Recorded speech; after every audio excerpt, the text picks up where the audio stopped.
France Télévisions, le géant de l'audiovisuel public français, est en pleine tempête. C'est une crise profonde, une histoire qui mêle gros sous, politique, et qui pose une question franchement cruciale sur l'avenir même de nos médias. Alors comment est-ce qu'on en est arrivé là? Eh bien, tout est parti d'une indignation publique, d'une colère face à ce que beaucoup ont perçu comme des dépenses complètement hors de contrôle. Au cœur de toute cette polémique, il y a une petite phrase, une expression qui a vraiment mis le feu aux poudres, « salaire de Pacha ». Reprise partout dans la presse, elle a cristallisé cette idée d'un train de vie fastueux au sein du groupe. Et il faut dire que le chiffre de base est assez vertigineux. Le budget de France Télévisions pour 2024, c'est 3,3 milliards d'euros. Et le détail qui fâche, c'est que 80% de cette somme colossale, eh bien, ça vient de fonds publics, de notre argent donc. Pour bien comprendre l'enjeu, il faut juste se rendre compte de ce que c'est France Télévisions. C'est tout simplement le plus grand groupe de médias publics du pays. On parle de près de 9000 salariés et surtout de la première source d'infos pour le public français. Ce n'est pas rien. Mais attention, cette controverse, ce n'est pas juste une colère passagère. Non. Elle s'appuie sur des faits, des chiffres bien concrets qui viennent d'un audit très sérieux mené à la demande du gouvernement. Et l'auteur de ce rapport, ce n'est autre que la Cour des comptes. C'est l'instance de contrôle financier suprême en France. Autant dire que quand elle publie quelque chose, ses conclusions sont prises très au sérieux et donnent un poids énorme à toute l'affaire. Le premier chiffre qui saute aux yeux dans cet audit est sans appel. Un déficit cumulé de 81 millions d'euros entre 2017 et 2024. C'est le symptôme flagrant d'un vrai problème financier. La conséquence directe de ça, c'est que les capitaux propres, c'est-à-dire la valeur nette de l'entreprise, sa santé financière en quelque sorte, se sont littéralement effondrés. On est passé de 294 millions à seulement 179 millions. C'est une chute de presque 40% en à peine quelques années.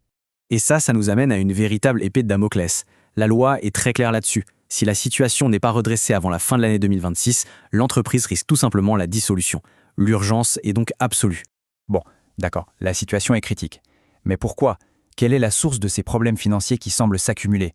L'audit, lui, pointe une cause bien précise, un document qui semble un peu figé dans le temps. Le coupable désigné par la Cour des comptes, il a un nom. C'est l'accord collectif de 2013. Un texte qui encadre de manière extrêmement stricte tous les métiers, les salaires et l'organisation du travail au sein de l'entreprise. Et l'impact le plus direct, le plus visible de cet accord, on le voit sur les fiches de paie. Le salaire annuel moyen à France Télévisions dépasse les 71 000 euros. C'est un chiffre bien supérieur à ce qu'on trouve dans le secteur privé de l'audiovisuel. Mais les conséquences de cette rigidité vont bien au-delà des salaires.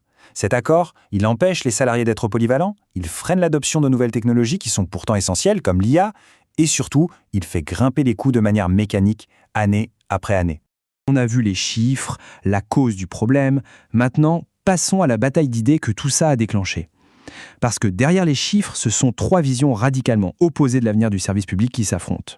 Le premier camp, c'est le plus radical. Pour certains contribuables, face à ce rapport, la seule solution, c'est de tout privatiser. Ils voient dans la gestion actuelle la preuve que le modèle public a tout simplement échoué. Et juste en face, à l'opposé complet, on trouve les syndicats, notamment le syndicat national des journalistes. Pour eux, toutes ces critiques et ces appels à la réforme, ce n'est rien d'autre qu'une stratégie de démolition, une attaque déguisée pour affaiblir et peut-être même détruire le service public. Donc, pour résumer, on a un vrai champ de bataille. D'un côté, les critiques qui réclament la privatisation. De l'autre, les syndicats qui défendent le modèle actuel au nom du service public.